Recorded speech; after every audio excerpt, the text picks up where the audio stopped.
Interest group theory is a very old idea, and we even see it in the Federalist Papers. Interest group theory is the idea that people banding together through some common cause can influence the government better than the dispersed public can by voting as a bloc or by contributing money or whatever the case may be.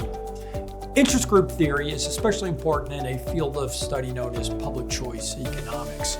And what the logic of interest group theory says is that a special interest group, or just an interest group more generally, can organize to influence the government to benefit themselves at the expense of the dispersed public. Why? Because if it's a small group that have shared goals, trying to get, say, a beneficial government regulation or a beneficial tax benefit, something like that, can be very valuable to the people who are in that group. By contrast, if the costs are spread broadly throughout society, everybody might pay 5 cents or 10 cents more for this, which hardly gives them any incentive to pay attention to it, much less to organize to oppose it. By contrast, the interest group might make a lot of money off of it. It's a relatively small number of them, and it's a very beneficial tax benefit. It could be thousands or even millions of dollars to the people in that organization, which gives them a great incentive and a great ability to organize to influence the political process to their advantage. One implication of interest group theory is that certain concepts that are very important to people, like campaign finance reform or so-called Citizens United, take on a very different understanding when you look at those legal doctrines through the lens of interest group theory.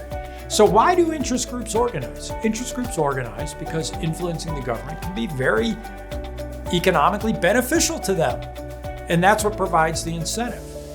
One of the insights of interest group theory is that if the government is essentially in the game of handing out billions of dollars of prizes or billions of dollars of punishments, people are going to organize to try to get the prizes and avoid the punishments. And something like campaign finance reform or something like the infamous Citizens United case really has nothing to do with that. They might change the direction in which the money flows, but they won't change the overall efforts to try to influence the government. They might just say, you don't make campaign contributions, but perhaps you hire more lobbyists. Perhaps you buy a newspaper.